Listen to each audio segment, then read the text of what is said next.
मैंने सोचा कि आज रमेश सर को सरप्राइज दे देते हैं, थोड़ा जल्दी जुड़ जाते हैं। तो आज तो शुक्ला सर भी नहीं आए थे, तब मैं जुड़ गया था। नहीं नहीं, एक्चुअली क्या था, मैं उठ गया था। उठने के बाद मैं चाय बनाने चला गया था। वो कितनी गर्म हो रही थी तो बढ़िया। मैं ऐसे चाय पीता नहीं हूँ एक्चुअली। आज ऐसे ही तलब लग गया, मैं बोला चलो चाय बना। तब तक वो देखा मैं चार, मैं उठ गया था 3:30 बजे उठ गया था एक्चुअली। मैं बोला इतना जल्दी ज्वाइन करके करेगा क्या क्या। सीधे थोड़ा देर बैठा था मैं। अब मेरी भी आज आँख ही 7:10 पे खुली। वो भी ऐसा मुझे हुआ जैसे कोई इंट्यूटिवली मुझे कह रहा हो उठ जा भाई, 8:45 बज गए। मैं कह रहा हूँ 8:45 बज गए, क्लास का टाइम खत्म हो गया। और मैं एकदम से उठ गया। फिर देखा नहीं, 7:10 हुए थे। मैं फटाफट फ्रेश होके बैठ गया। हाँ जी, जो शुक्ला जी कल बोल रहे थे, अभी हम उसी टॉपिक पे आ जाते हैं। ये चिकित्सा चंद्रोदय है जिसकी मैं बात कर रहा था। इसमें पेज 69 पर इन्होंने सारी डेफिनेशंस दे रखी हैं। आयुर्वेद किसे कहते हैं? जिस ग्रंथ से आयु के हित अहित और आयु का प्रमाण मालूम हो उसे आयुर्वेद कहते हैं। आयु किसे कहते हैं? शरीर, इंद्रिय, मन और आत्मा के संयोग को आयु कहते हैं। द्रव्य पृथ्वी, जल, अग्नि, वायु, आकाश, आत्मा, मन, काल और दिशाओं के समूह को द्रव्य कहते हैं। तो ये 9 द्रव्य जो है, इसको मैंने रीअरेंज करा है। मतलब मैंने क्या काम करा, वो ये कि जो थ्योरेटिकल मॉडल में चीजें जिस तरीके से लिखी हैं, जिस ऑर्डर में लिखी हैं, वो ऑर्डर चेंज करा।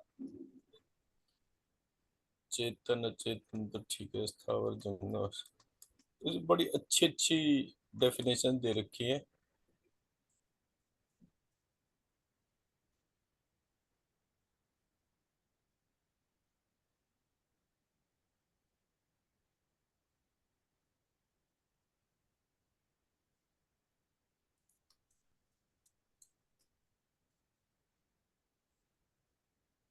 इसको पढ़ने से हमें मतलब ये प्राइमरली पता चलता है कि हमारा जो सब्जेक्ट है उसमें मूल मूल पार्ट क्या है।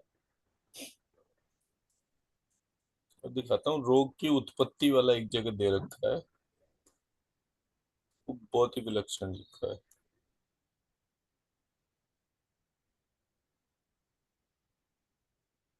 जैसे रोग क्या होता है, वात पित्त और कफ की विषमता को रोग कहते हैं। अब एक जगह आगे इसमें वो भी आएगा, व्याधि, जो मैं कह रहा था टर्म।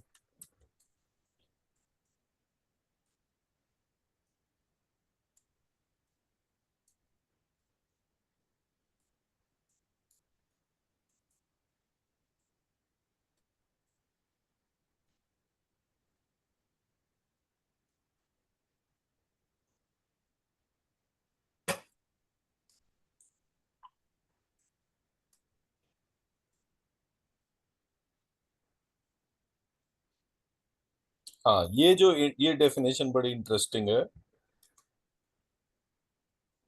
3 रोग होते हैं। रोग 3 तरह के होते हैं: निज रोग, आगंतुक रोग और मानसिक रोग। शरीर के वायु, कफ और पित्त के कारण से जो रोग होते हैं उन्हें निज रोग कहते हैं। विष, हवा, आग और चोट वगैरह के लगने से जो रोग होते हैं उन्हें आगंतुक रोग कहते हैं। प्यारी चीज के ना मिलने और अप्यारी चीज के मिलने से जो रोग होते हैं उन्हें मानसिक रोग कहते हैं।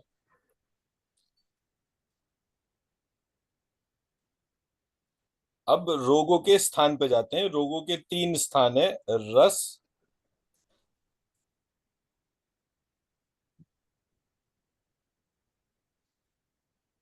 रोगों के 3 स्थान है: रस, रक्त, मांस, मेद, अस्थि, मज्जा और शुक्र। ये 7 धातु और त्वचा, यहाँ पर जो है वो रोग होते हैं। ये पहली डोमेन है। दूसरी डोमेन है मर्म, संधि, संधि, मर्म, अस्थि और संधि। ये जहां पर होते हैं वहां पर दूसरी डोमेन के रोग होते हैं। कोष्ठे या कोठे, यही तीनों रोगों के स्थान है। गलगंड, गलगंड कैसे कहते हैं? वो गले में थायराइड जो को। वो हो जाता है, थायराइड। था- हाँ। तो गलगंड, अपची, अर्बुद, कुष्ठ प्रभृति रोग पहले प्रकार के हैं, यानी कि जो पहले प्रकार हो गए रस, रक्त, मांस, मेद, अस्थि, मज्जा और शुक्र, सात धातु और त्वचा। तो ये वाले जो रोग हैं ये इस डोमेन में हो रहे हैं, यानी इन दो का संयोग होके तब वो रोग जो है वो बढ़ रहा है।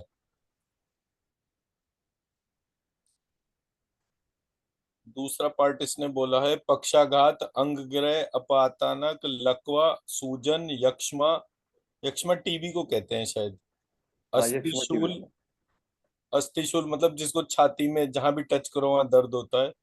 संधिशूल तथा सिर में होने वाले, वस्ती में होने वाले और हृदय में होने वाले दूसरे प्रकार के, यानी मर्म स्थानों को हड्डियों और शरीरों के जोड़ों में होते हैं। तो कल जो हमने मेडिटेशन करा था वो इस पार्ट को रिजॉल्व करता है।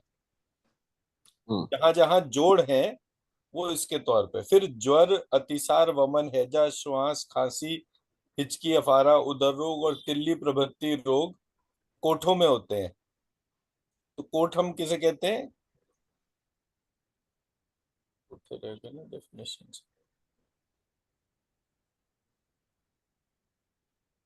चलो इसकी डेफिनेशन हम निकाल लेते हैं, कोष्ठे की टेक्निकल डेफिनेशन क्या है। उदर रोग हो गए, पेट के रोग, हिचकी आना, अफारा। सबसे खतरनाक होता है ये हिचकी वाला रोग। मैंने एक पेशेंट ठीक करा अभी तक ऐसा। ओहो, 3 दिन तक उसे हिचकी आती नहीं। करना क्या है उनको, ठीक कैसे करते हैं? हिचकी में हमने क्या क्या करा था?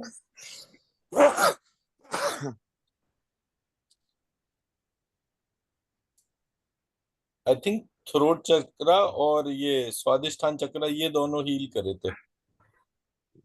हील और क्लीन करे थे। बट उसका कोई और भी रीजन था।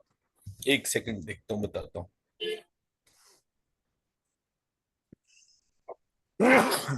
ब्रेन का कोई पार्ट हमने हील करा था, मैं एक सेकंड बताता हूँ क्या था वो। Which was the very unique part. Hiccups are involuntary contraction with diaphragm.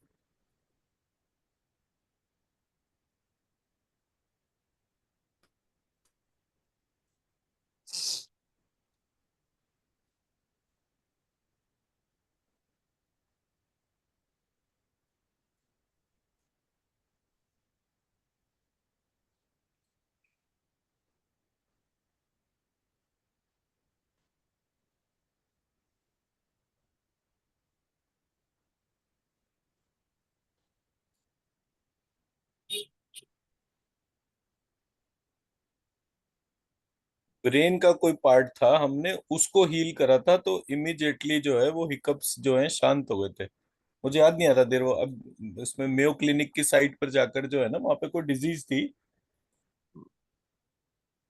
जिसका रेफरेंस दे रखा था।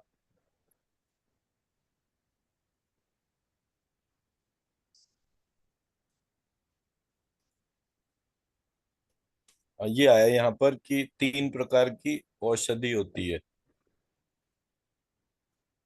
3 औषधि होती हैं, देह व्यपाश्रय, युक्ति व्यपाश्रय और सत्वा वजह।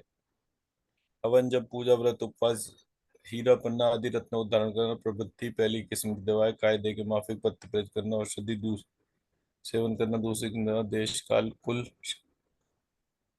तीसरी का मतलब है। तो ये जो है ये यहाँ पर इसने इन तीनों प्रक्रियाओं को औषधि बोला है। मतलब इसका ये है कि औषधि के लिए 3 एस्पेक्ट है। औषधि का ओरिजिन क्या है? वो दैव व्यपाश्रय चिकित्सा है। औषधि का ओरिजिन क्या है? वो दैव व्यपाश्रय चिकित्सा है। औषधि की कितनी मात्रा में आराम आएगा और कितने काल तक और कितनी क्वांटिटी देनी होगी उससे जो आराम आएगा, ये जो है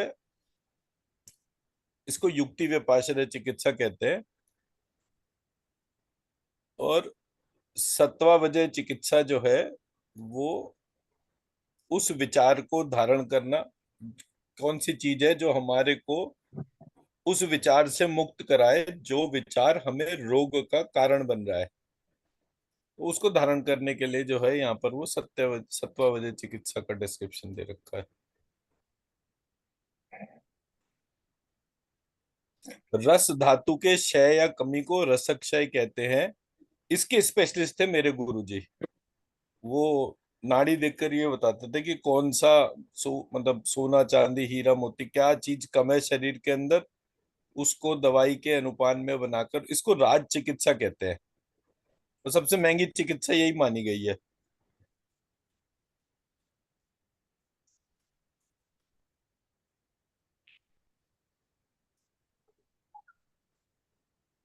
अब देखिए ये एक बड़ी इंपॉर्टेंट डेफिनेशन है। दोषों की तीन अवस्था होती हैं, वात पित्त कफ की तीन अवस्थाएं हैं, क्षय वृद्धि और स्थिति।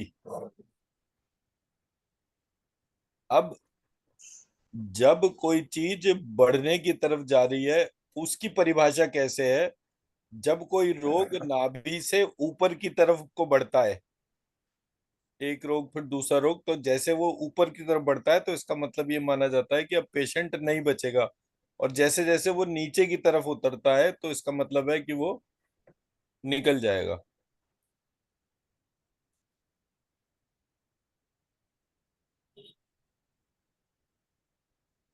ये देखिए, दोषों की तीन गति, वात पित्त और कफ की तीन गति या चाल होती हैं, ऊर्ध्व अर्ध और तिर्यक, यानी ये दोष ऊपर नीचे और तिरछे चलते हैं।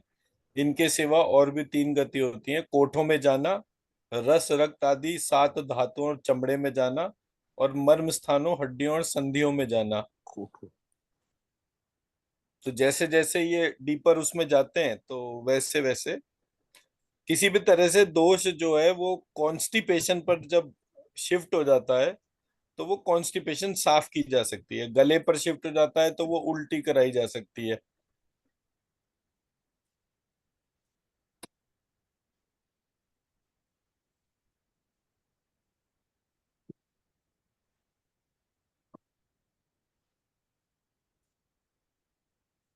अब ये है इसमें, रोगों की उत्पत्ति के कारण को निदान कहते हैं। पूर्व रोग की उत्पत्ति के पहले लक्षण को पूर्व रूप कहते हैं।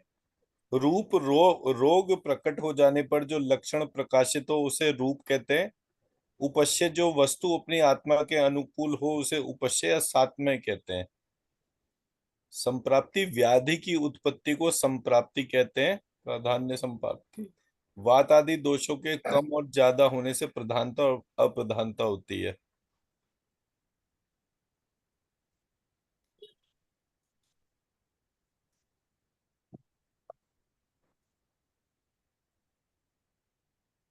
हाँ, ये एक पार्ट जो इम्पोर्टेंट है देखने के लिए, रोग का निदान। रोग, यूं तो सभी रोगी के आदि कारण कुपित हुए वात पित्त और कफ हैं, ये तीन दोष है, परंतु इनके सिवा रोग भी रोग का कारण या निदान होता है। यानी जिस तरह कुपित हुए वात आदि दोषों से रोग होते हैं, उसी तरह रोगों से भी रोग होते हैं। अर्थात जो काम निदान करता है वही काम रोग भी करता है। जैसे ज्वर के संताप से रक्त पित्त होता है, रक्त पित्त से ज्वर उत्पन्न होता है, रक्त पित्त और ज्वर इन दोनों से श्वास होती है, और तिल्ली के बढ़ने से उदर रोग होता है। उदर रोग में सूजन या शोथ होता है। बवासीर से उदर रोग और गुल्म होता है।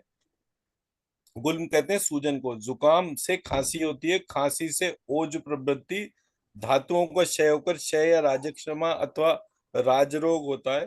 पहले तो ये रोग स्वतंत्र होते हैं, जब इन्हें बल मिल जाता है तब ये दूसरे रोगों को पैदा करते हैं। इनमें एक विचित्रता होती है, यानी कोई रोग तो दूसरों को पैदा करके अपने आप शांत हो जाता है, और कोई दूसरों को पैदा करके आप भी जैसे का तैसा बना रहता है। बवासीर आप नहीं मिटती, जैसे की तैसी बनी रहती है। उदर रोग तथा गुल्म रोग पैदा कर देती है। मैं मेरी बात समझा पाया? डिजीज से डिजीज की क्रिएशन का पूरा स्ट्रक्चर है। और ये हम्म। स्ट्रक्चर मतलब मैंने पढ़ा था उसमें माधव निदान में। माधव निदान के अंदर जो है डिजीज की सीक्वेंस दे रखी है। अगर आपने रोगी को एक्स टाइम पर पकड़ा तो उसका रोग ए रहेगा, बट अगर आप वाई और जेड टाइम पर गए तो वो ए ट्रांसफॉर्म होकर सी डी ई कोई भी फॉर्म ले सकता है। तो माधव निदान भी मैंने पढ़ी थी। माधव निदान इज अ फिनोमिनल बुक। उसका तो इंडेक्स ही इतना खूबसूरत था। आई डोंट नो वेदर इसमें है या नहीं है। माधव निदान। तो जब हम इनकी अच्छी, ये ठोस किताबें मानी जाती हैं आयुर्वेद के हिसाब से। अगर ये आपने किताबें पढ़ रखी हैं तो आपको फिर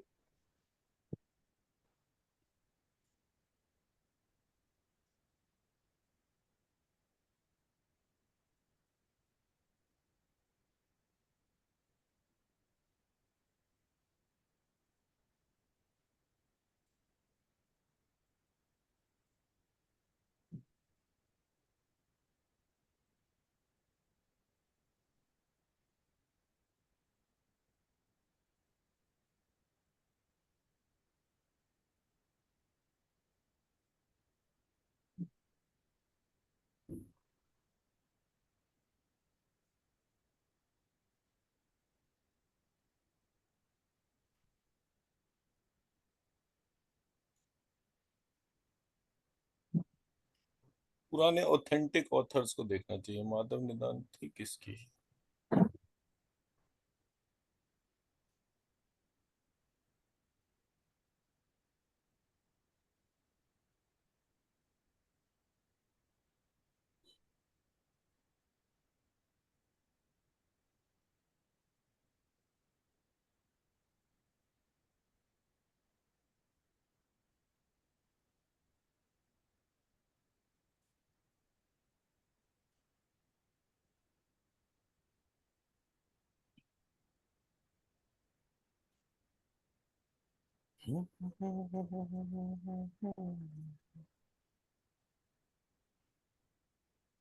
और गुरु जी पढ़ते बहुत थे, 3-4 घंटे वो रोज पढ़ते थे। उस चक्कर में इतनी फिनोमिनल नॉलेज हो गई थी उनकी।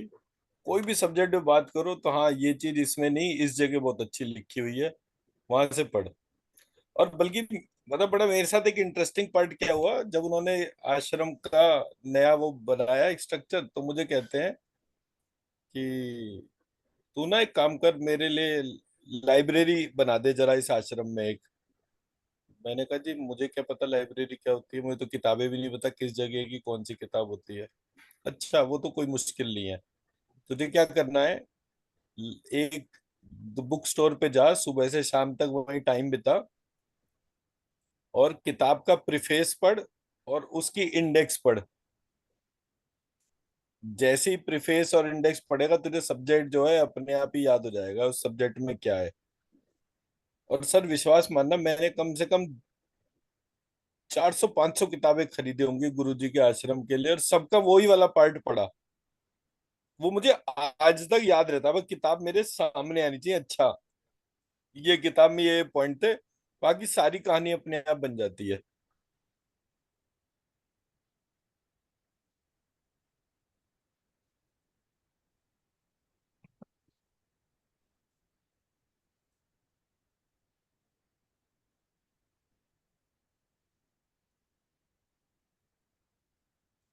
बहुत ही जबरदस्त पार्ट था।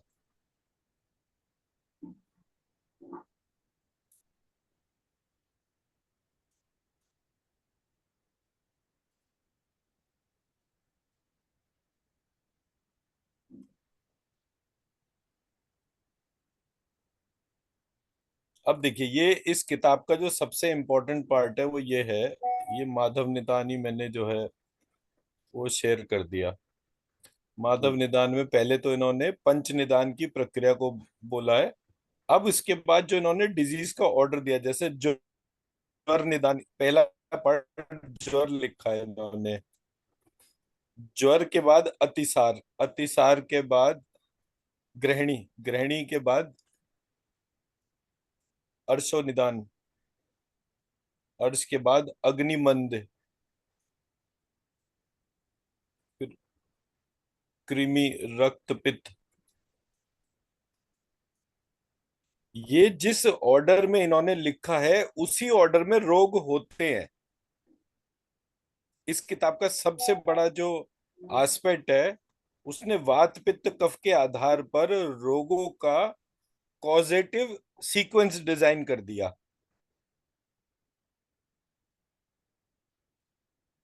ये मैंने कभी एक दफे ग्रुप में मैसेज शेयर भी करा था, ये वाला। I have to check with वो जो इसका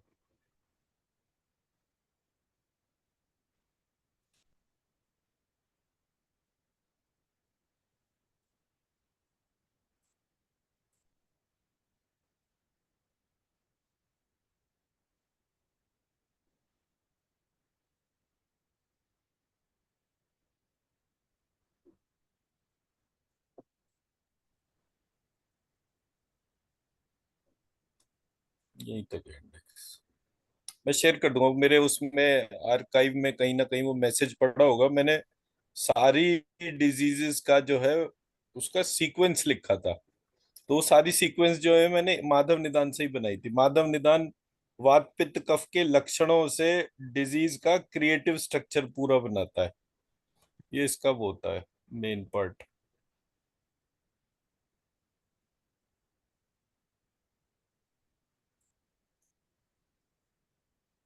मेरा स्क्रीन दिख रहा है आप लोगों को? जी। दिख रहा है। पीपीटी चल रही है ना इस पे? हाँ, पीपीटी चल रही है। ठीक।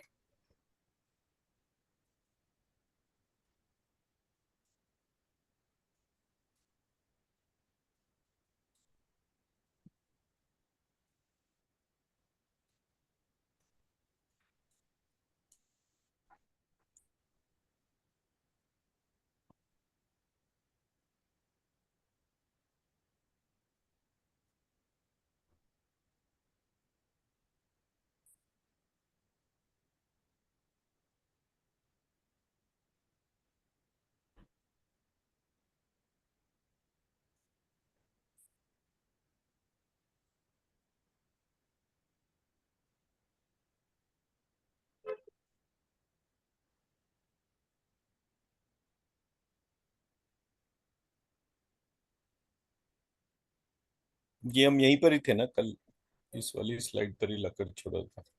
हम्म। तो यहाँ पर हमने एक मंत्र चिकित्सा का जो है वो समरी बनाया, क्योंकि ये अब लेवल 3 हमारा खत्म होने वाला है, फिर लेवल 4 शुरू होगा। तो मंत्र हम्म। चिकित्सा में ब्रॉडली जो हम आने वाले टाइम में करेंगे वो है why we have a history of 4.32 billion years. मतलब एक हमारा ही देश ऐसा है जो इतनी पुरानी हिस्ट्री की बात करता है, और हर बार अब बाकी सबकी हिस्ट्री तो वो बंदर भालुओं पे और नंगे आदमियों पे शुरू होती है।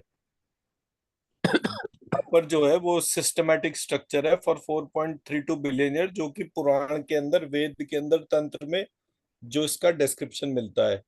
What we do with history, learning from past experience and should not commit future mistakes. मतलब भूतकाल में कब किसने कौन सी गलती करी उसको समझते हुए भविष्य में हम वो गलती ना करें। Epitome of action plethora, who did what and why, and most importantly why with results. Where we have researched and where not, new subjects of research, creator, creation, understanding the difference and impacts, words, arms, strength, money in past and today, how important is creation and why destruction taking place, epidemics and how to handle them, what all should be part of our children's education, why and what do we worship, what are their benefits, what is mantra, yantra, tantra, tark, ved, what is बीज मंत्र, application of बीज मंत्र in Vedas, तंत्र and पुराण। ये level 4 में ये major part होगा जो हमारा, मतलब जैसे हमने एक पुराण उठाया, अब 18 पुराण है और 18 उप पुराण है। तो हम्म। जितने हमारे पास अवेलेबल है उनमें जितनी जगह मंत्र चिकित्सा का डिस्क्रिप्शन आया है और किस हम्म। किस चीज को कौन सा मंत्र करा है, तो ऑल्टरेशन तो मुझे पता ही है। तो उन ऑल्टरेशन को यूज करके वो सारा नॉलेज को क्वांटिफाई करना इज द मेजर पार्ट। और कौन कौन से तंत्र दे रखे हैं, यंत्र बनाने का आधार क्या होता है, तंत्र में क्या क्या एस्पेक्ट्स होते हैं, ये सारा इसमें होता है। एप्लीकेशन ऑफ बीज मंत्र in Vedas tantra Puran, energy of mantra, energy of universe, energy of human body, energy of my house and commercial premises, how much it should be and how to increase, benefits of high energy and loss of low energy, so why it is low energy, what are diseases, curable, uncurable, can manchikitsa cures everything, remedies from beej mantra, understanding human body and universe relationship with respect to astrology, vastu on energy principles। इसमें सिर्फ एक काम हमें करना होता है, वो कि हमारे को एक लेकर एंटीना खरीदना होता है, सो दैट हम्म। कि हम स्टैंडर्ड्स पे काम करें। तो वो एक इसके साथ में एक एडिशनल पार्ट होता है जिसको कि हम इसमें कवर करते हैं।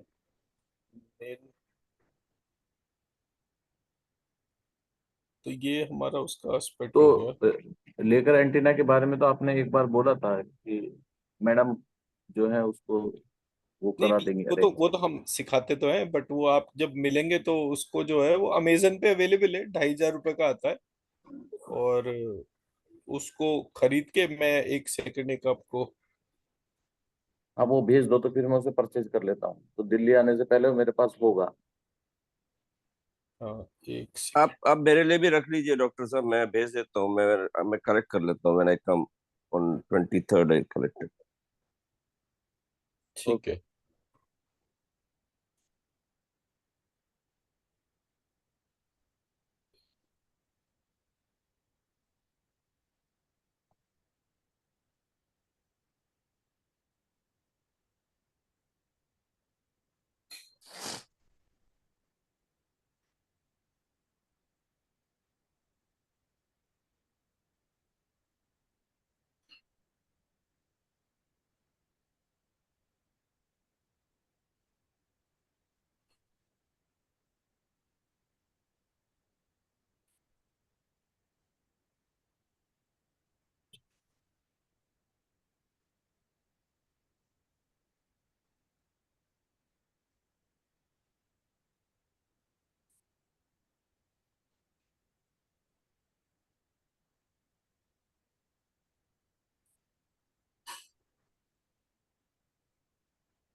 Good morning.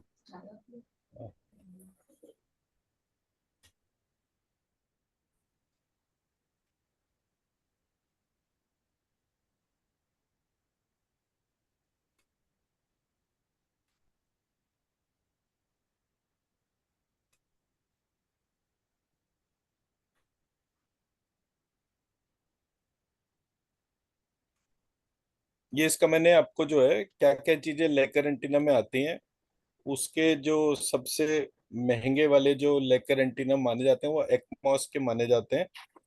और उसका पूरा ट्रेनिंग मॉड्यूल है, जो कि उसकी लर्निंग वीडियोस भी शेयर कर दिए मैंने।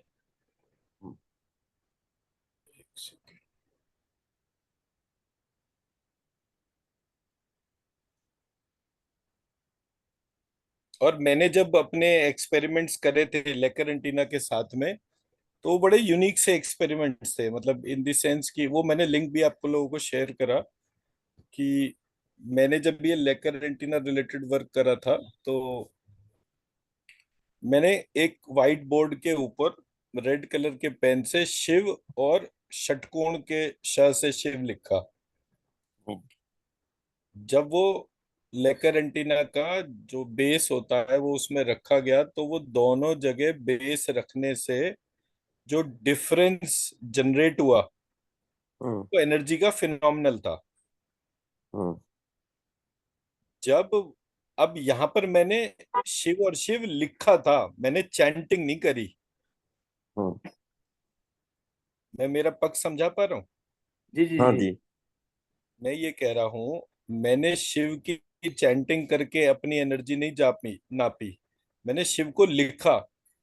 लिखने के बाद दोनों अल्फाबेट्स को, जैसे मैं एक सेकंड रुकिए इसको ऐसे करते हैं, मैंने क्या करा, एक जगह लिखा मैंने शिव और एक जगह लिखा मैंने शिव। शिव। और अब लेकर एंटीना में एक बेस होता है, उस बेस को पहले इस वाले शिव के ऊपर रखा और फिर इस वाले शिव पे रखा। जब इस वाले शिव पे रखा तो उसकी एनर्जी बढ़ती चली गई। हम्म। तो अब कितनी बढ़ी क्या बढ़ा, उसके लिए होता है बोविस मीटर और स्केल। तो हम्म। बोविस मीटर तो जब हम 23-24 में मिलेंगे तो आई वो दैट आई शेयर। और इसका वो अमेजन पे ऑर्डर वगैरह डालने का वो वाला पार्ट भी देखा जा सकता है, उसमें कोई दिक्कत नहीं है। मेन पार्ट क्या है, उसको जो चलाने का तरीका होता है, होल्ड करने का तरीका होता है, वो थोड़ा सा टाइम टेकिंग लेता है हर एक को एडजस्ट करने में। लेकिन वो जो बोविस स्केल था, वो कोई एक साइंटिस्ट था, फ्रेंच साइंटिस्ट था, उसने जो पॉइंट हाईलाइट करा वो बहुत खूबसूरत था। वो क्या था कि एक हेल्दी व्यक्ति की कितनी एनर्जी होती है, हम्म। और एक जो पेशेंट आईसीयू में होता है उसकी कितनी एनर्जी होती है। उसने वो सारे मेजरमेंट करे। उसी तरह से एक हेल्दी घर, मतलब कि अगर हम ये माने कि जिस घर में चारों तरफ से नोट आते हैं, मुकेश अंबानी टाइप का जो घर है, उसकी एनर्जी उसने देखी। और दूसरी तरफ उसने एनर्जी देखी जो किसी गरीब आदमी का घर है, तो उसने हर घर की ऊर्जा का जो फर्क था वो उसको डॉक्यूमेंट करा था, हम्म जो उसकी सबसे बड़ी स्ट्रेंथ थी। तो जब उसने उस पूरे प्रोसेस को डॉक्यूमेंट करा तो उसने बोला कि कोई भी वास्तु का एक्सपर्ट, कोई भी एस्ट्रोलॉजर, कोई भी चक्रा एक्सपर्ट, वो सडनली क्या होता है, वो एक्शंस बताना शुरू कर देते हैं। वो कभी ये नहीं मेजर करते कि एक हेल्दी बॉडी की एनर्जी है कितनी। हम्म अब मान लीजिए मैं हाथों से स्कैन करता हूं, तो जब मैं हाथों से स्कैन करता हूं तो क्या मैं अपने आप को पहले क्लीन करता हूं बिफोर टचिंग नेक्स्ट एनर्जी? तो हम्म इसलिए उसने ये बोला कि कोई ना कोई इंस्ट्रूमेंट का बेस होना चाहिए। खास तौर पे उसने जो इंस्ट्रूमेंट का बेस लेके चला था वो यही लेकर चला था, क्या कहते हैं, लेकर एंटीना, जो कि एक तरीके का जो एल रॉड होता है उसी का सिस्टम होता है। उसको बनाने का तरीका बस थोड़ा सा उसने फर्क कर दिया। जैसे वो राजस्थान में दो कॉपर रॉड हाथ में लेकर चलते थे और बता देते थे इस जमीन के नीचे पानी है। पानी है, हाँ। उस तो उसी प्रक्रिया को जो है बेस आधार मान के लेकर एंटीना का डिजाइन हुआ था। और इसके मैंने वो वीडियोस भी शेयर कर दिए हैं, और इनका जो ट्रेनिंग मैनुअल है वो भी शेयर कर दिया, सो दैट कि अगर कहीं कोई भी पार्ट ऐसा है जो हम मिस कर रहे हैं तो वो हम उसको रिकॉल कर लेंगे। हम्म तो यहां से जो अब हमारा डिस्कशन क्वांटिफाई होता है वो इस बात पे होता है कि लेट सपोज मैं किसी के घर की वास्तु करने के हिसाब से गया, या मान लीजिए मैंने अपने घर की वास्तु करनी है। मेरे नॉर्थ ईस्ट में टॉयलेट है, घर के आगे नाली निकल रही है, सारी नेगेटिव चीजें हैं। ठीक है जी। हम्म। उन हम्म सारी नेगेटिव चीजों के बदले जब मैंने अंदर गया और मैंने एनर्जी चेक करी, तो एनर्जी जो है वो फिनोमिनल थी। एनर्जी 6,500 यूनिट से ऊपर की थी। अब मेरे को जो वास्तु वाला आ रहा है वो कह रहा है जी नॉर्थ ईस्ट का टॉयलेट तोड़ो, इधर ये नाली खत्म करो, ये करो वो करो। अब कभी कभी क्या होता है कि क्योंकि हमारे लिए भगवान जब भी करता है अच्छा करता है, तो नेगेटिव नेगेटिव पॉजिटिव हो जाता है। पर ये हमें पता नहीं है कि कौन कौन से नेगेटिव पॉजिटिव में कन्वर्ट होते हैं। लेकर हम्म एंटीना के माध्यम से आप ये जान सकते हो कि कौन कौन से नेगेटिव पॉजिटिव होते हैं। मैं मेरा पॉइंट समझा पा रहा हूँ? जी। आप घर में गए और घर में जो जो चीजें नहीं होनी चाहिए उसकी आपने लिस्ट बना ली, और उसके पैरेलल आपने घर की ऊर्जा को मेजर कर लिया। हम्म क्योंकि घर में सारे नेगेटिव्स मौजूद हैं, कायदे सर उस घर की ऊर्जा नेगेटिव में होनी चाहिए, कम होनी चाहिए। पर हम्म उसकी ऊर्जा जो थी वो थी ज्यादा। हम्म तो आप पॉइंट्स आइडेंटिफाई कर सकते हैं ना कि कौन कौन से उससे ये नेगेटिव नेगेटिव के हिसाब से कन्वर्ट हो रहा है। हम्म मेरी आवाज आ रही है? आ रही है सर। आ रही था। ठीक है। तो वो बीच में एक्चुअली इंटरनेट अनस्टेबल कह रहा था, तो इसलिए मैंने पूछा।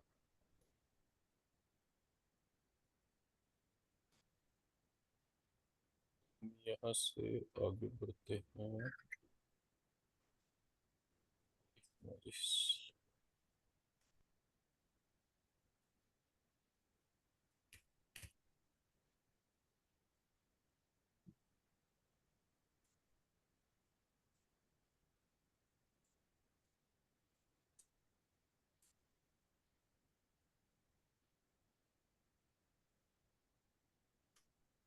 तो आते हैं वास्तु वाले सिस्टम में।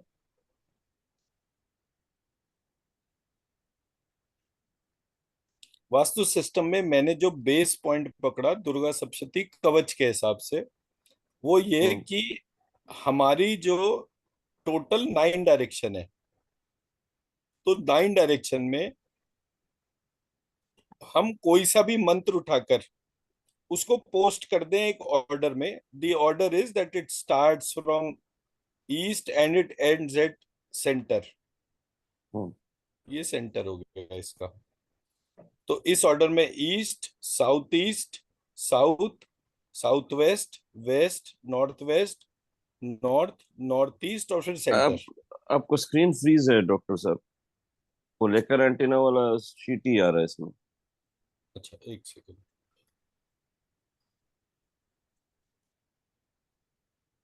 अभी ठीक है? हाँ अभी ठीक आप है। ठीक। तो मैं ये कह रहा हूँ कि हमारे यहाँ उसमें दुर्गा सप्तशती के अंदर एक ऑर्डर दे रखा था, पूर्व में कौन सा है, साउथ ईस्ट में कौन सा है। तो हमें कोई भी मंत्र को चूज करके जो 9 पार्ट्स में है उसको 9 पार्ट में डाल देंगे तो हमारा ये पूरा स्ट्रक्चर एनर्जी बैलेंस होता है। ये हम्म। इसका प्रिंसिपल है, जो मतलब मुझे वास्तु के तौर पर समझ। जैसे मान लीजिए हमने मंत्र लेकर चले, ईस्ट से शुरू करा और ईस्ट में हमने लिख दिया तोश्री,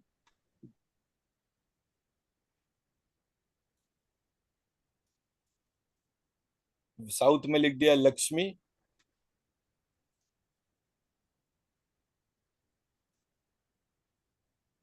वेस्ट में लिख दिया सत्यई, शाओ। नॉर्थ में लिख दिया शौ।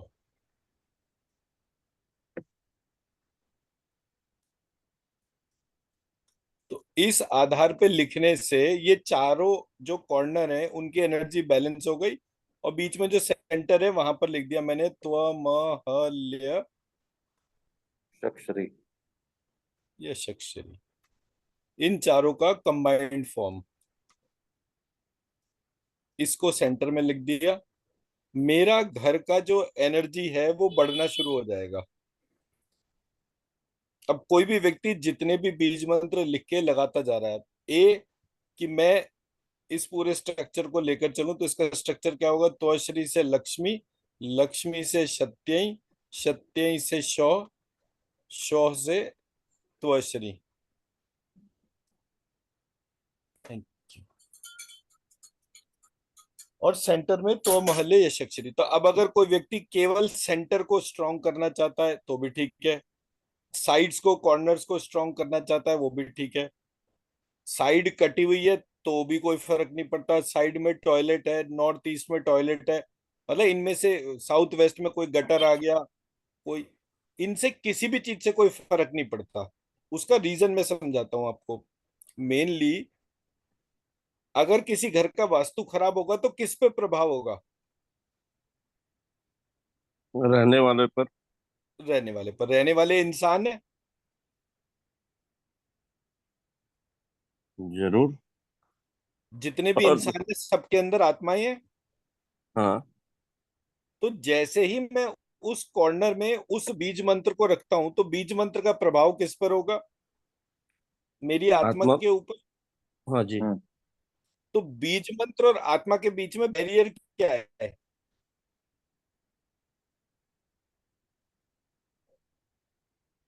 बीज मंत्र और आत्मा के बीच में बैरियर। थॉट है। विचार। विचार। बीज मंत्र और आत्मा जो है वो उसके लिए थॉट कनेक्टिंग पॉइंट है, बैरियर तो कहीं कोई है ही नहीं। हाँ वो तो है, कनेक्टिंग पॉइंट तो विचार है। तो वो विचार जो है उसके ऊपर जब दुष्प्रभाव पड़ता है, दुष्प्रभाव किस चीज का हो सकता है? चक्रा का हो सकता है, उसके व्यक्ति का कोई भी एस्ट्रोलॉजिकल प्लैनेटरी पोजीशन खराब हो सकती है, या फिर उस घर का वास्तु दोष हो सकता है। ये तीन ही एस्पेक्ट बैठते हैं। इसके अलावा अगर चौथा एस्पेक्ट बैठता है तो वो भूत प्रेत टाइप का कोई होता है।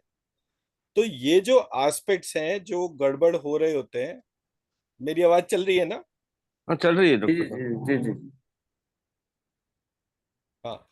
तो ये जो एस्पेक्ट्स हैं इनको उस डायरेक्शन में बीज मंत्रों के एक्यूमुलेटेड एनर्जी वहां पर जैसे ही हम डाल देते हैं, या मान लीजिए मैंने क्या करा, श्रीम बीज मंत्र लिखा 3,000 बार या 5,000 बार या 10,000 बार, और वो अपनी पॉकेट में डाल लिया। आप दुनिया की सबसे खराब जगह चले जाइए, आपके ऊपर वो चीज हिट नहीं करेगी। अगर कोई स्पिरिटेड एनर्जी आपको हिट करती है तो आपको सिर्फ एक ही चीज बोलनी है, आप जो कोई भी हैं साक्षात भगवान विष्णु है, हम पर अपनी कृपा बनाए और अपने विष्णु लोक की यात्रा पर आगे बढ़े। कभी भी किसी भी स्थिति में कोई भी एनर्जी आपसे नहीं टकराएगी। हम्म। तो मैंने फिर बाकी सारे मंत्रों को भी चेक करा, जैसे मैंने लिखा लक्ष्मी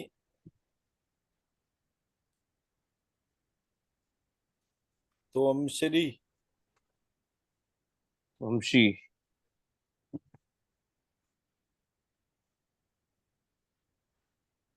लक्ष्मी त्वम श्री तमसी, शौ।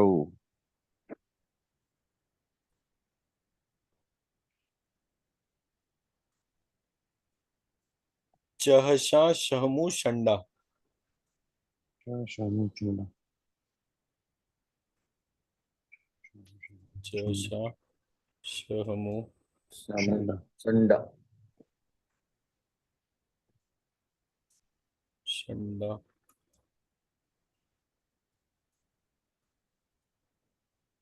हस्य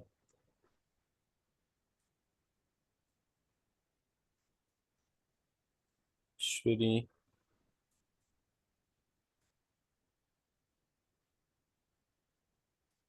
संचय।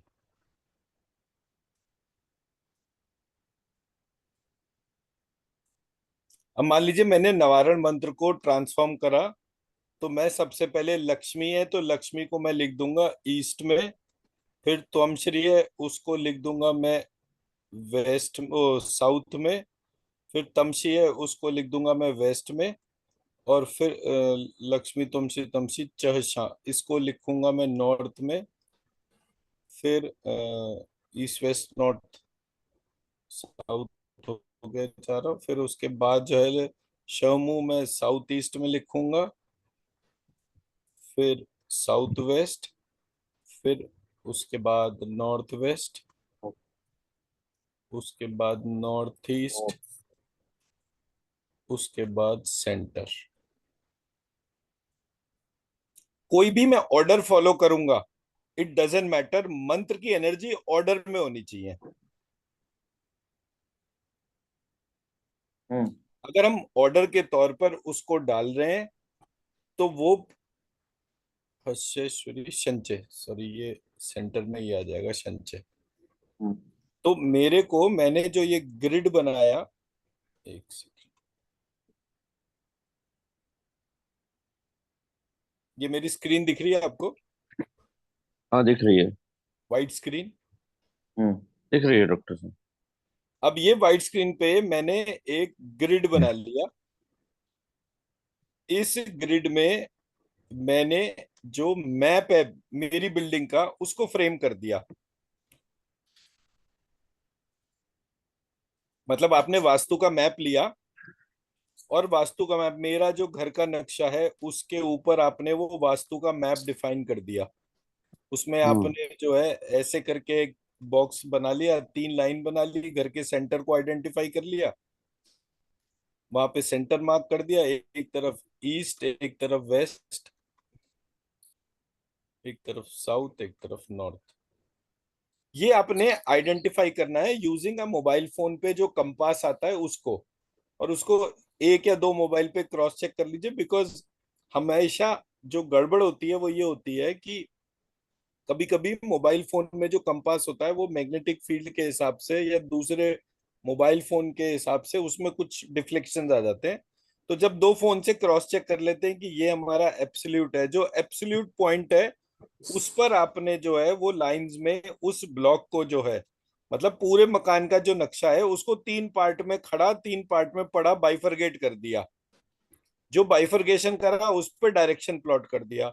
अब हम जो वास्तु का ट्रांसफॉर्मेशन करेंगे इस एस्पेक्ट से करेंगे। हम्म। मैं मेरा पॉइंट समझा पा रहा हूँ। जी। जी। हमारा फर्स्ट स्टेप जो है वो डायरेक्शनल प्लॉट है।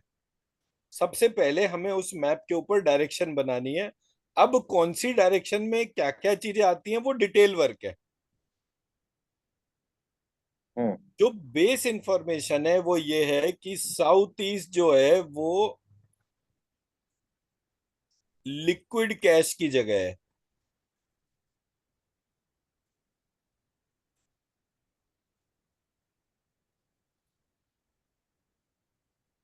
साउथ वेस्ट जो है वो लर्निंग और लीडरशिप की जगह है।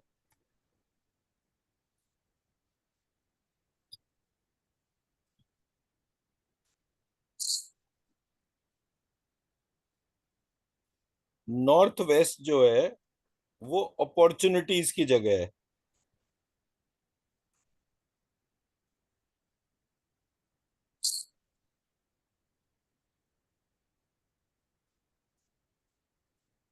नॉर्थ ईस्ट जो है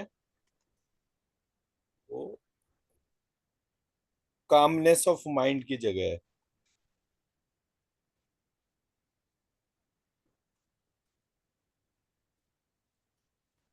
इसका मतलब क्या हो गया? अगर आपको ध्यान वान करना है तो you have to sit in the north east direction ना। राइट। हमारे घर में लिक्विड कैश कम है या नहीं है, इसका मतलब हम्म, हमारे घर की साउथ ईस्ट डायरेक्शन ऑब्स्ट्रक्टेड है। South east direction is fire element. Calmness of mind, north east direction is water element. North west is opportunities, air element. Learning and leadership, sky element. And centre, controller domain is earth element. आप व्यक्ति से मिले और उसके बात करते करते आपको पता चला कि उसका सारा काम जो है वो उधार का है, नकद पैसा उसके पास कम है। इसका मतलब उसके घर की कौन सी डायरेक्शन अफेक्टेड है? South east. नकद पे साउथ ईस्ट। तो आपने आदमी से बात करते करते जो है इमीडिएट बोल दिया कि भाई आपके घर की साउथ ईस्ट डायरेक्शन में प्रॉब्लम है। प्रॉब्लम पे बाद में जाएंगे, पहले डायग्नोस्टिक पे चलते हैं। हम्म, व्यक्ति बात करते करते लगातार बोलता मैं सीखना तो बहुत चाहता हूँ, सीख नहीं पा रहा। साउथ मैं वेस्ट। सीखना बहुत जा रहा हूँ, सीख नहीं पा रहा। South west. मेरे घर में जो है हर समय मेरे बच्चे ही मुझ पे हावी रहते हैं।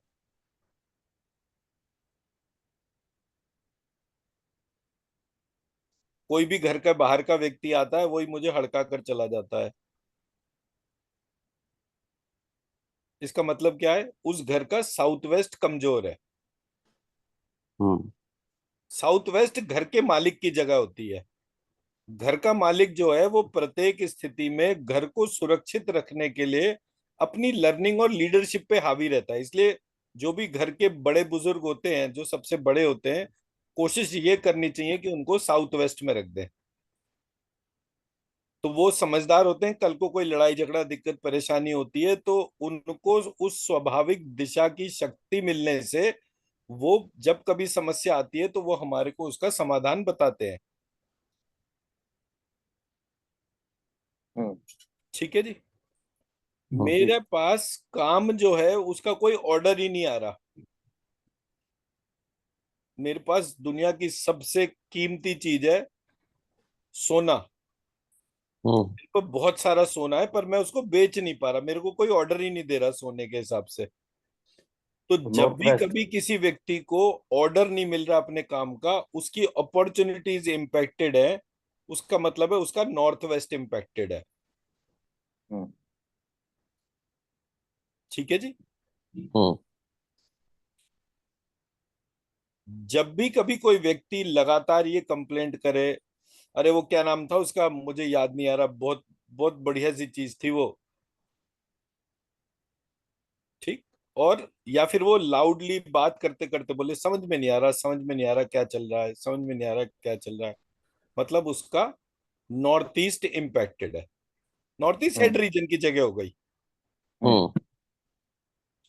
ये हो गया मोटा मोटा क्लासिफिकेशन, जिससे कि आप किसी भी जगह, जैसे मेरे से आप कोई चीज बोलोगे मैं फट से बोलूंगा अच्छा इसके यहाँ ये प्रॉब्लम है। अब हम आ जाते हैं वास्तु पुरुष के चक्रास को ध्यान करके। हम्म, ठीक है। अब घर में जो पेशेंट है, आप जिस घर में रोगी को देखने के लिए गए, तो हम्म। आपने देखा कि इस रोगी को गले में थायराइड की प्रॉब्लम है या कैंसर की प्रॉब्लम है, कुछ भी इस तरह का, लंग्स में रेस्पिरेटरी इशू है, उसकी प्रॉब्लम है। तो कौन सा चक्रा इम्पैक्ट हो गया? लंग्स में तो एयर एयर एलिमेंट है ना। चक्र लंग्स में कौन सा तो इम्पैक्ट हुआ? विशुद्धि। विशुद्धि। विशुद्धि चक्र एयर एलिमेंट है, डायरेक्शन कौन सी है उसकी? North west. North west. हम्म। तो आप कहोगे आपके घर के अंदर नॉर्थ वेस्ट डायरेक्शन में कोई प्रॉब्लम है हम्म। बाय हम्म। डिफॉल्ट। व्यक्ति के रोग को जानते ही उसके घर के अंदर कौन सी दिशा ऑब्स्ट्रक्टेड है, ये हम चक्रास के टाइम पर कवर कर चुके हैं। नहीं हो गया तो मैं दोबारा भी रिपीट कर सकता हूं, क्योंकि ये प्रोग्राम का सबसे प्रैक्टिकल पॉइंट है। प्रत्यक्ष में विद्या का डिमॉन्स्ट्रेशन होना चाहिए। जी।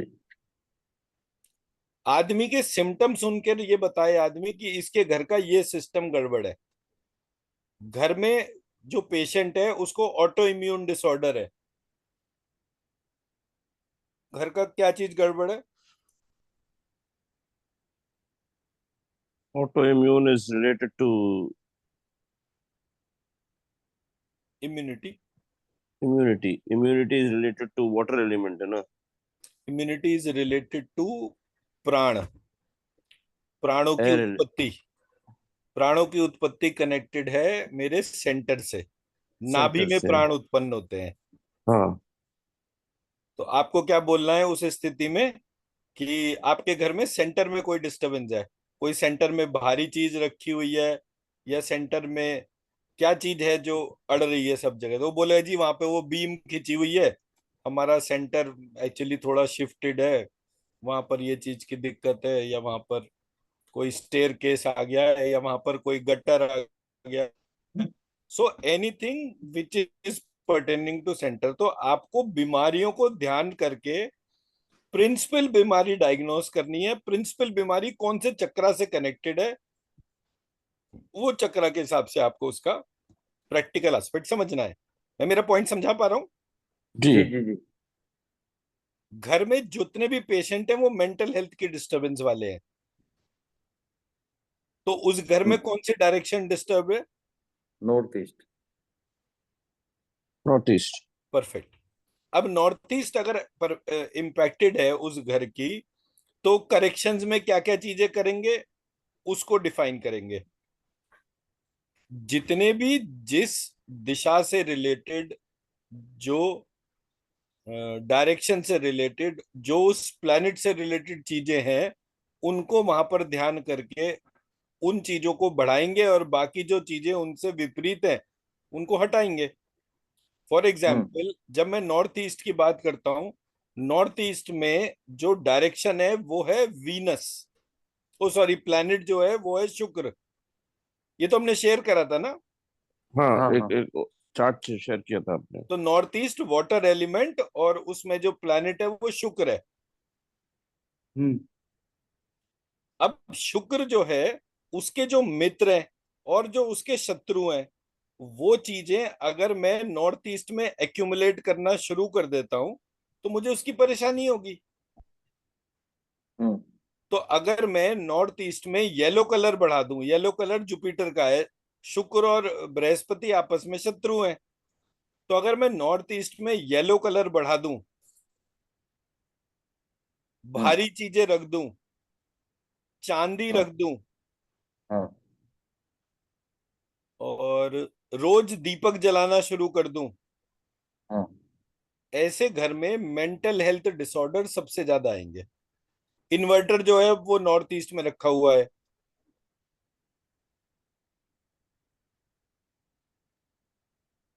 मैं मेरा पॉइंट समझा पा रहा हूँ? मैं हम्म। बकायदा आपको लिस्ट दूंगा डायरेक्शन बाय डायरेक्शन। वो डिटेल वर्किंग तो एक अलग बात हो गई, वो तो आपको मैं प्रोवाइड करूंगा। मैं कुछ चीजें याद कराने के हिसाब से बात कर रहा हूँ। जी।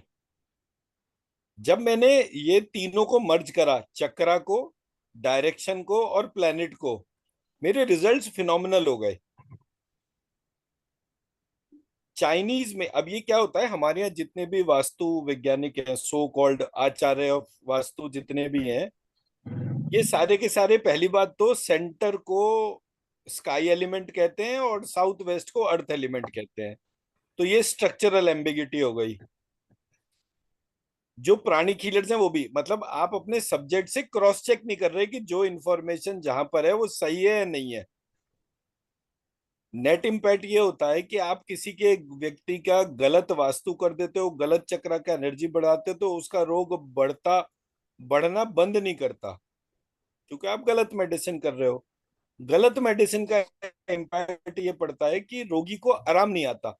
आपने पैसे लिए नहीं लिए वो एक अलग बात हो गई, पैसे लिए तो ज्यादा पाप हो गया, नहीं लिए तो धोखा हो गया। तो पाप तो दोनों ही स्थिति में हो गया, क्योंकि हम्म। हर एक व्यक्ति से एक्सपेक्टेड है कि वो अपने सब्जेक्ट को अच्छी तरह से बार बार विचार करे, उसको बार बार सीखे समझे। अगर वो नहीं सीख समझ रहा तो कौन से जगह की प्रॉब्लम हो गई? साउथ वेस्ट की। साउथ वेस्ट की। तो घर में जो भी व्यक्ति हीलर है उसको साउथ वेस्ट में स्ट्रॉन्ग एनर्जीज को अपने साथ में रखना चाहिए। कोई भी श्री यंत्र रख ले या मंत्र लिख लिख के रखता रहे, उसके कमरे की ऊर्जा जितनी ज्यादा होगी, वो पूरे घर में अगर कोई चीज नेगेटिव हो रही है, मतलब जैसे हम इसको ऐसे बोलें, बाप बड़ा सात्विक है और बेटा बड़ा शराबी है, एक कॉमन सा एस्पेक्ट उठा लेते हैं, बाप हम्म। बेटे में बिल्कुल नहीं बनती। हम्म। जैसे जैसे उस घर के साउथ वेस्ट की एनर्जी बढ़ती जाएगी, हम्म। बेटा बाहर कहीं कुछ भी कर ले, घर के अंदर आते ही पिताजी के रेफरेंस में ही चलेगा। हम्म। ये डायरेक्शन को बल देने का फल मिलता है ये। और यहाँ पर बुध ग्रह साउथ वेस्ट के अंदर, तो ग्रीन कलर जैसे जैसे इसमें बढ़ता जाता है उसके रिजल्ट बहुत अच्छे आते हैं। हम्म। साउथ वेस्ट में तुलसी रखने का बहुत वो है फायदा।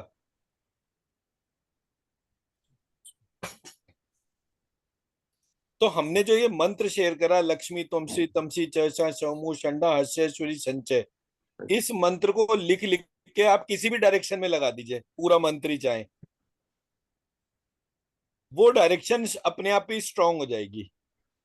एक बीज मंत्र लिखने का और उसका जो है वो हिसाब किताब तो में फर्क हो गया। मैं कह रहा हूँ मान लो आपको नहीं पूरा सब्जेक्ट पकड़ में आया, तो आपने मंत्र लिखा और वो मंत्र जो है उसको रखना शुरू कर दिया उस रूम के अंदर। जब मैं कहता हूं हमारे यहाँ कॉन्स्पिरेसी क्या है, तो कॉन्स्पिरेसी वाला पार्ट इस बात से निकल कर आता है, हमारे यहाँ पुराने घरों में राम नाम लिखा जाता था। हर एक घर के अंदर एक ऐसा वो था कि वो राम नाम लिखते थे, लाल रंग के पेन से ही लिखते थे, ये भी नहीं कि हम्म। काला पीला नीला करे। और लेकिन जो ईंट होती थी, ईंटों पे भी राम राम राम हाँ, राम लिखा रहता था। वो सारा कर, लेकिन वो जितने भी लोग थे, वो जब उनकी कॉपियां भर जाती थी वो जाते थे और वो गंगा जी में सिलाकर आ जाते थे हम्म। कि ये चीजें जो है घर में रखी नहीं जाती। हम्म। तो जब मैंने ये वाला पार्ट समझा, मैंने कहा अच्छा, तो मतलब किसी ने इतना दिमाग लगाया, यहां तक का दिमाग लगाया कि हमारे घरों की ऊर्जाएं बढ़नी ना पाए। तो राम के आगे पहली बात तो उन्होंने श्री राम नहीं लिखवाया, राम लिखवाया। हम्म। दूसरी बात हम्म। ये कि घर में वो जितने भी लिखे हुए जो नाम, राम नाम जो है, उसको आप जितना घर के अंदर ज्यादा रखोगे उतना प्रॉस्पेरिटी आना चाहिए। अब सिर्फ फर्क इतना है कि राम नाम लिखा है तो वो नॉर्थ ईस्ट में जाएगा, क्योंकि में रा प्रधान है। तो रा प्रधान होने की वजह से और म होने की वजह से वो दोनों नॉर्थ ईस्ट डायरेक्शन से उनका कनेक्शन होता है। हम्म। वास्तु पुरुष का हेड रीजन होता है और उसमें भी वाटर बॉडी, लिम्फेटिक सिस्टम की मेन बात होती है। तो ब्रेन का लिम्फेटिक सिस्टम जो है वो नॉर्थ ईस्ट से कनेक्ट होता है। तो राम नाम जो है वो लिम्फेटिक सिस्टम को इम्पैक्ट करता है, उसको पॉजिटिव बनाता है, और लिम्फेटिक सिस्टम बॉडी के किसी भी तरीके के क्लीनिनेस से कनेक्ट हो जाता है। हम्म। उसको भी लोगों को ये बोला गया कि ये राम नाम घर में रखना नहीं है, इसको जो है गंगा जी में पानी गंगा में में चला बहा बहा दो। दे। दो। तो आप सोचिए, हर वो चीज जो हमारी ऊर्जा को कम कर रही है, हर वो खाना जो हमारी ऊर्जा को कम कर रहा है, हर वो चीज जो हमें शक्तिशाली बना रही है, हमारा इंफॉर्मेशन सिस्टम उसको काउंटर कर रहा है।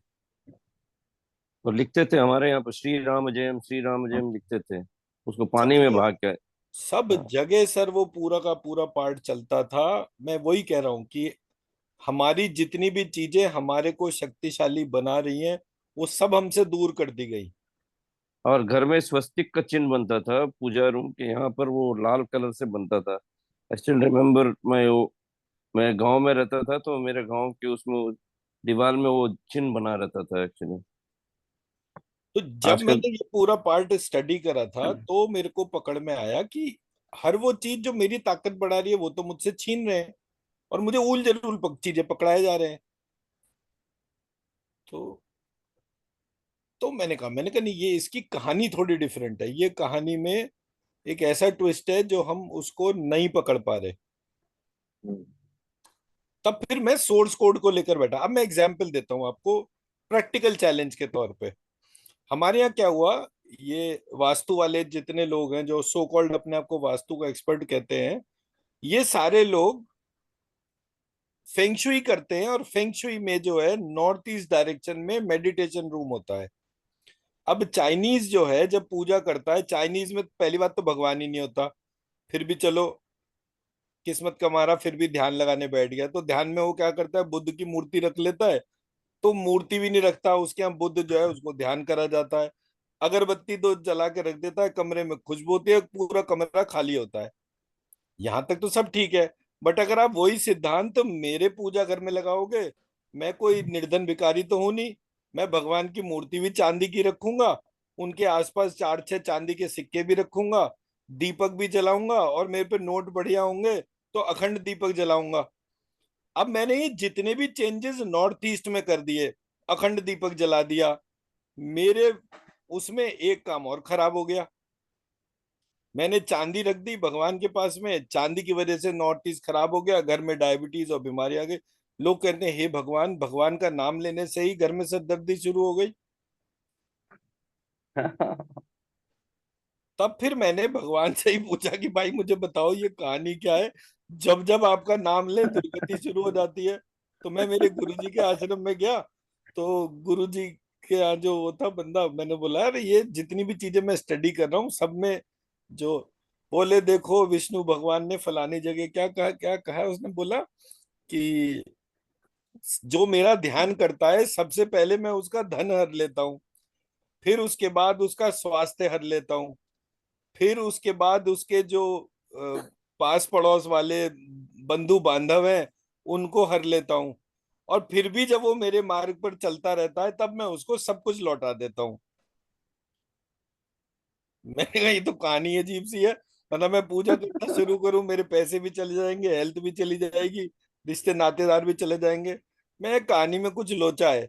मैंने ढूंढा तो कहानी में ये लोचा था जो मैंने अभी आपको बताया, प्योरली वास्तु दोष और वास्तु के सिद्धांत। तो मैंने सबसे पहले ये बोला, किसी भी हिंदू को अगर घर का पूजा घर डिजाइन करना है तो उसको घर के सेंटर में अपना पूजा घर बनाना चाहिए, ना कि नॉर्थ ईस्ट में। क्यों? क्योंकि सेंटर में चारों पांचों एलिमेंट का कंट्रोलर पॉइंट होता है। तो अगर आप वहां पे दीपक जलाओगे तो आपको दोष नहीं पड़ेगा, चांदी रखोगे दिक्कत नहीं आएगी। मैं मेरी बात समझा पाया? जी जी। जी जी। और मैं जितने पॉइंट्स बोल रहा हूँ उसको आप जब जिस पॉइंट को बोलेंगे लिखिए और उसकी एनर्जी स्कैन करके देख लीजिए, तुरंत उसमें प्रत्यक्ष प्रभाव आएगा।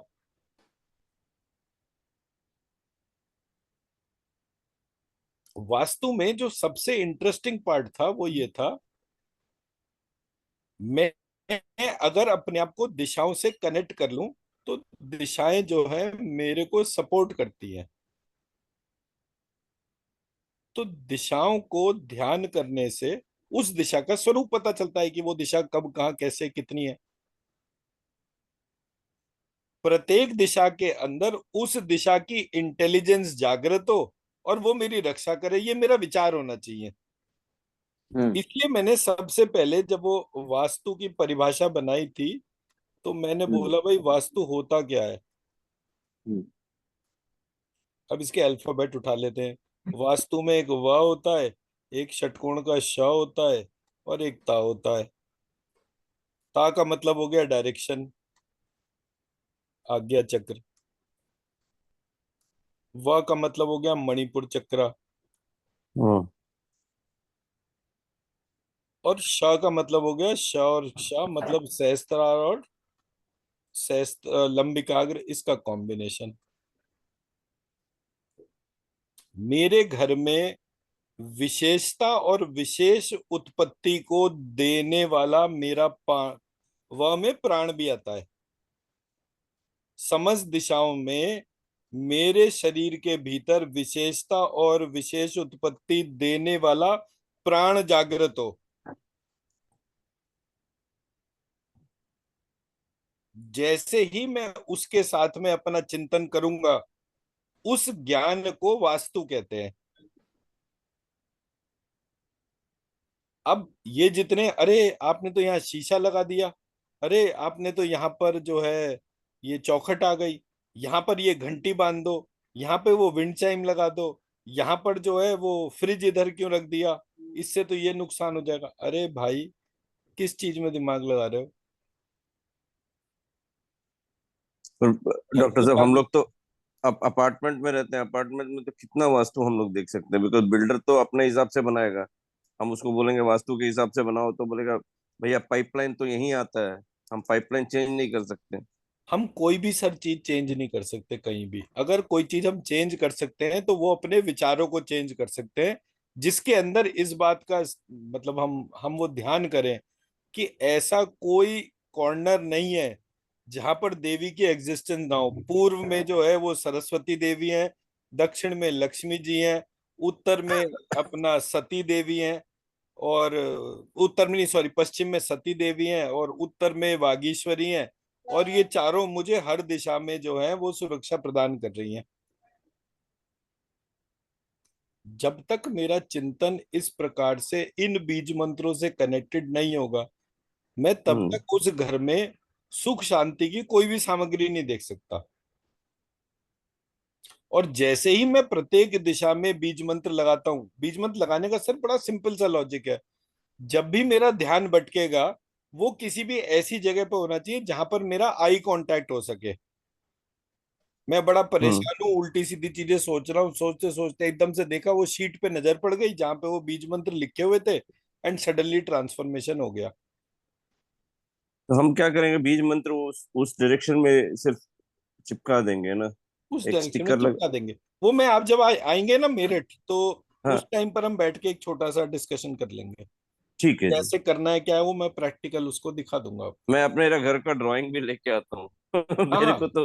बिल्कुल बिल्कुल बिल्कुल, इसमें कोई दिक्कत ही नहीं है। तो मैं मेरा पॉइंट समझा पाया? तो हर एक जी। डायरेक्शन को एट लेंथ डिस्कस करने वाला वो मटेरियल मैं आप लोगों को शेयर कर दूंगा।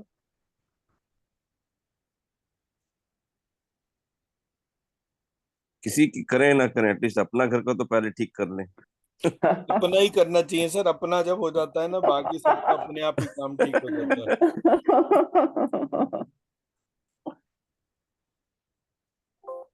वो किसी को ठीक करने जाएगा तो पहले बोले, तो अपना घर का तो पहले ठीक नहीं कर पाए, मेरे घर का क्या ठीक करेगा।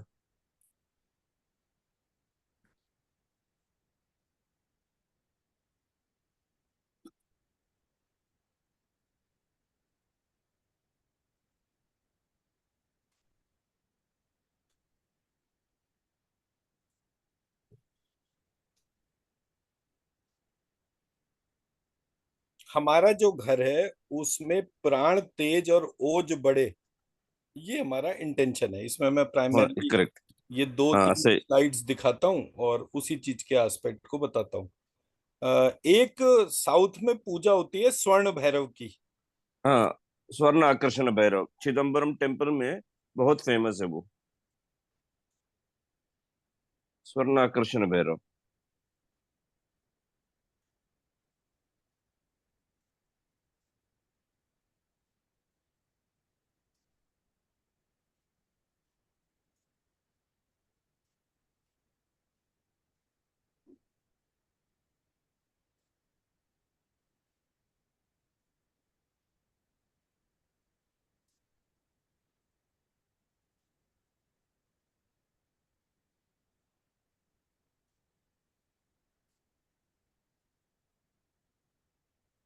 इसका मंत्र भी है ओम ऐं क्लां क्लीं क्लूं ह्रां ह्रीं ह्रूं स्वं आपदुत्तारणाय अजामलवधाय लोकेश्वराय स्वर्णाकर्षण भैरवाय मम दरिद्र विद्वेषणाय ओम ह्रीं महाभैरवाय नमः। इसका मंत्र है। भेजिएगा रमेश सर उसको। भेज देता हूँ सर, अभी भेज देता हूँ। आप डॉक्टर साहब को भी भेज देते तो ये इसका मंत्र है।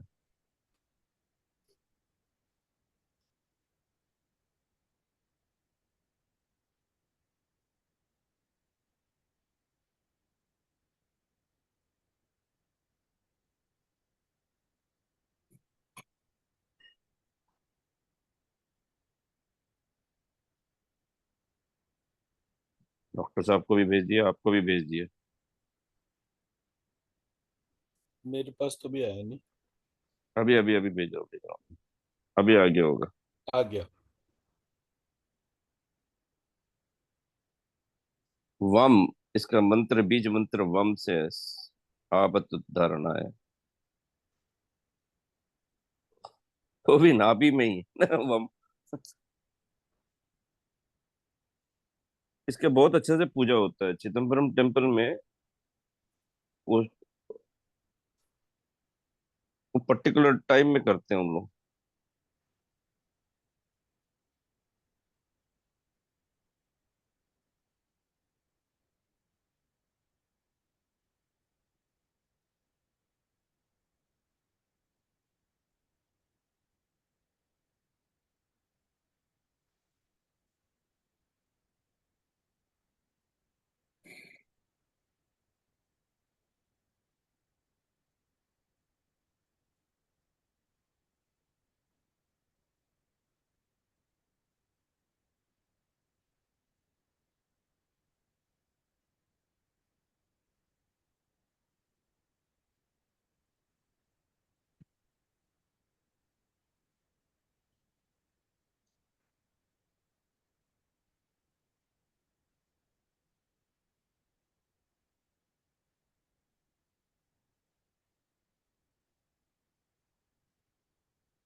जी सर, अभी हेलो मैंने सर। मंत्र एडिट करके भेजा, जरा उसकी एनर्जी स्कैन करके बताइए।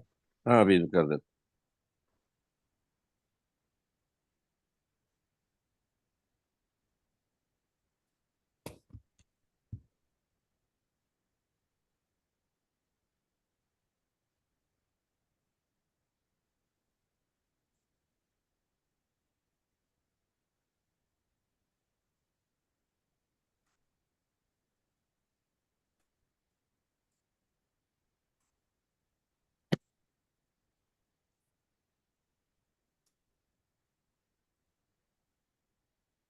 इसकी एनर्जी बहुत ज्यादा है डॉक्टर साहब, अभी जो आपने मंत्र भेजा इसका। जी।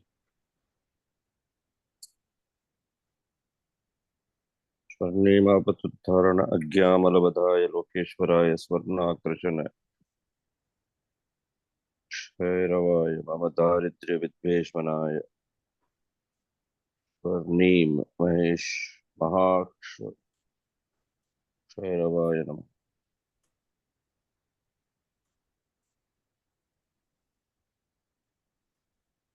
अरे सब आपने चेक किया? मैं तो चेक कर लिया अभी।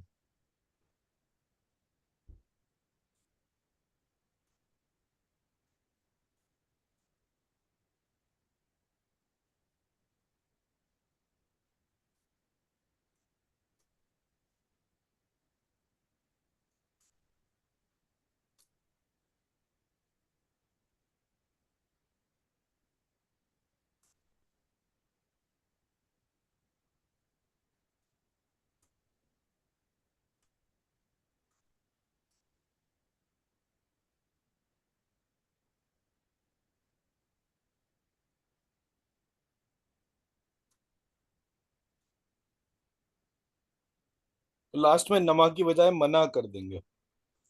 हाँ। जी। और जब हम बीज मंत्र लिखते हैं तो स्वर स्वर्णा कर्षण। स्वर्णी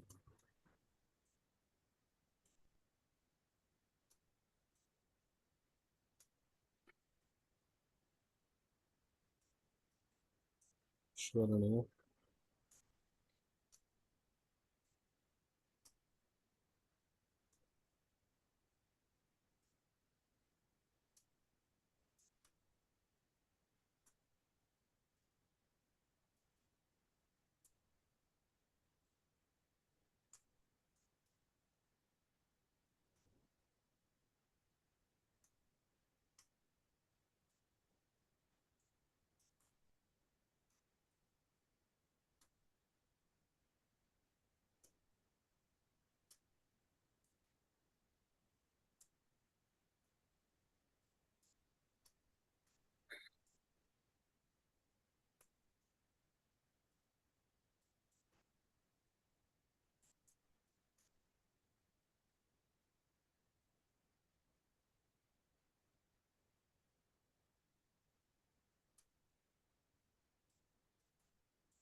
अब क्या करना है, ये जो मैंने 8 बीज मंत्र लिखे हैं इस मंत्र के साथ में, इसको स्कैन करना है। स्कैन करके जो एनर्जी हमें पता चल रही है वो हमारे घर के भीतर गोल्ड रिजर्व्स को बढ़ाए। मेरे घर का जो साउथ ईस्ट कॉर्नर है वहां पर जो है खूब सारा स्वर्ण इकट्ठा हो, इस हिसाब से मन में ध्यान करके ये 8 बीज मंत्रों से हम अपने घर का, ये मतलब ये पूरा मंत्र जो स्क्रीन पे दिख रहा है उससे हम अपने घर का ये जो साउथ ऊपर से, जो ऊपर साउथ ऊपर ऊपर में जो लिखा है डॉक्टर, वो सर वाला ये ना? पूरा ही पूरा ये 8 बीज मंत्र है। आपद दुर्घनाय अज्ञा मलवदाय लोकेश्वराय स्वर्णाकर्षण शैरवाय मनः। मना। मैंने उसमें वो दरिद्रता और ये सारा पार्ट हटा दिया, इतना ही पार्ट रखा बस। सर्वाम सर्वीम वो वाला ना, वहां से सर्व्यूम, हाँ, वहां से स्टार्ट। स्वर्णा स्वर्णी स्वर्णु स्वर्णरि स्वर्लिलरि स्वर्णे स्वर्णो स्वर्णः।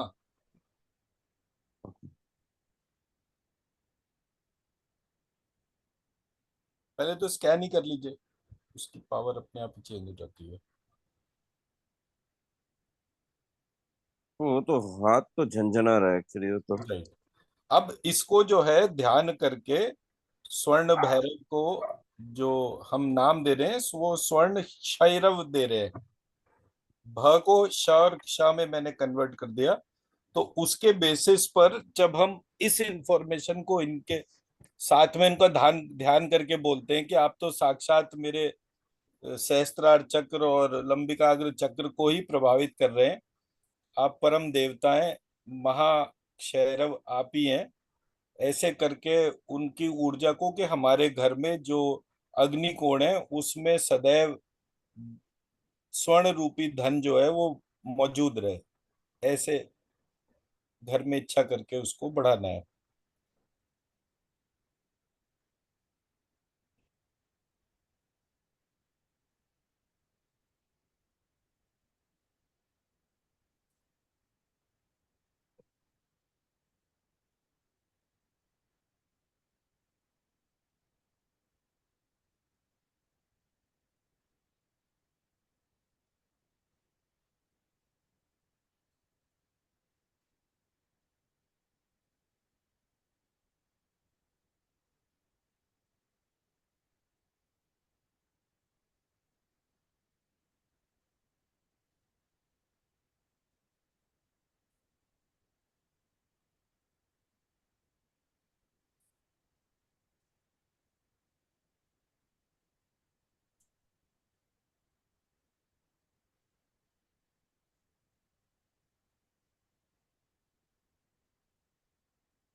अभी मैंने आपको मंत्र लिख कर भी भेज दिया व्हाट्सएप पे।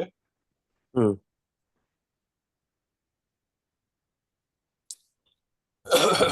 आप स्कैन भी कर सकते हैं, और इससे वो क्या ऑब्जर्वेशन रहा आपका? काफी पावरफुल है डॉक्टर साहब। मेरे को तो नहीं आया डॉक्टर साहब, वो पहला वाला ही आया।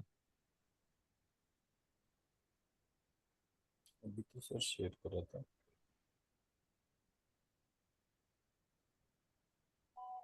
अभी आ गया। जी।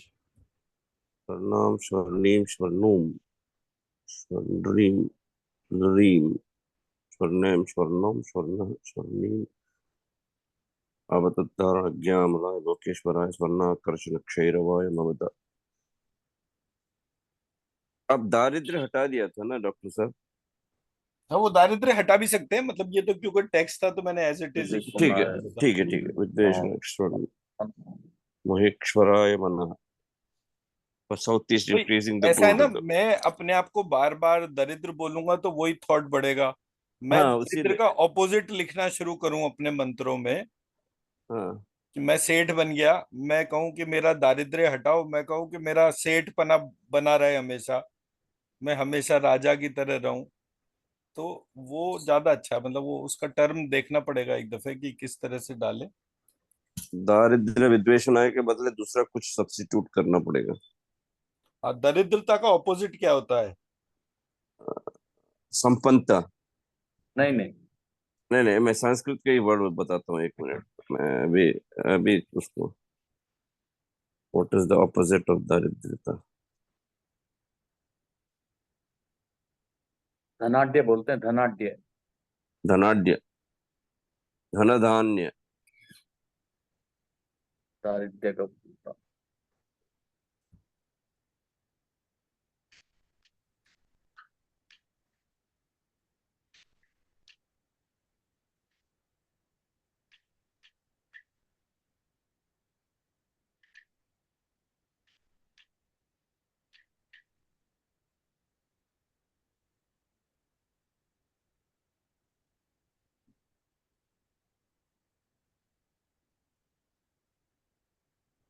संपत्ति है।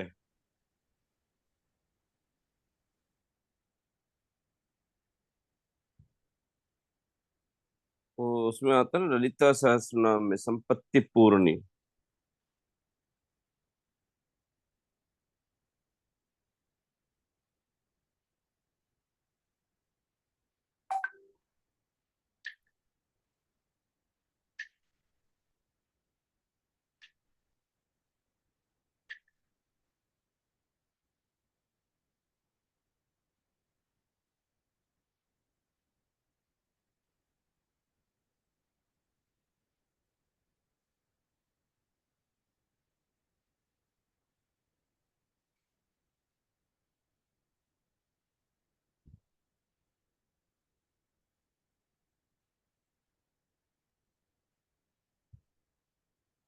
संपत्ति सुख प्रत्ययन।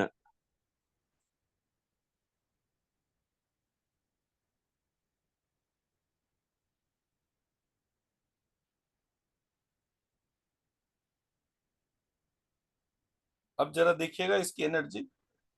संपत्ति सुख प्रत्ययन। मैंने करेक्शन करा है कुछ, जरा उस वाले मंत्र की एनर्जी देखिए।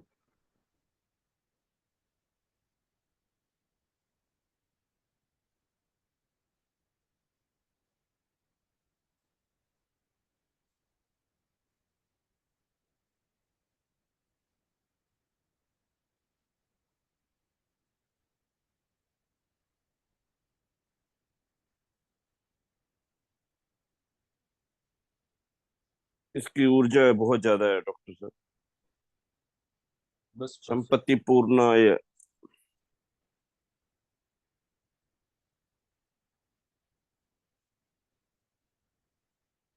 भाई इससे साउथ ईस्ट की हीलिंग करके देखिए, अपने अपने घरों की, और मेरे घर की भी। मैं सबके घर के हील कर देता हूँ डॉक्टर आर्या साहब, आपके घर की।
ठीक है ये? अरे बहुत अच्छा है डॉक्टर साहब, आपके घर में सिर्फ गोल्ड ही गोल्ड है। बस परफेक्ट है। सबके घर में गोल्ड रहना चाहिए, नजर भी नहीं लगती है। पता चले एक घर में बहुत सारा गोल्ड निकल आता है तो सारे जने जो है मिलके उसका गोल्ड कराने लगते हैं। सबके घरों में गोल्ड आ जाए, बस इससे बढ़िया तो क्या चाहिए। गोल्ड का भंडार हो गया है। इंडिया के साउथ ईस्ट कॉर्नर में पूरा गोल्ड का भंडार लगा दिया हमने। हम्म। इंडिया में सबके घरों के साउथ ईस्ट में, हाँ, अदरवाइज सबके वो, घर के हाँ हाँ। सबके घरों के साउथ ईस्ट में जो है वो स्वर्ण भंडार बढ़ने शुरू हो गए। ये होना चाहिए। वो फिर एक डायरेक्शन में एक्यूमुलेट होगा तो सबके उसमें यूनिफॉर्मली डिस्ट्रीब्यूटेड, हम्म। सबके पास जो है। कोलार गोल्ड माइंस तो साउथ ईस्ट में ही है। हाँ बिल्कुल बिल्कुल बिल्कुल। चलिए आगे बढ़ते हैं।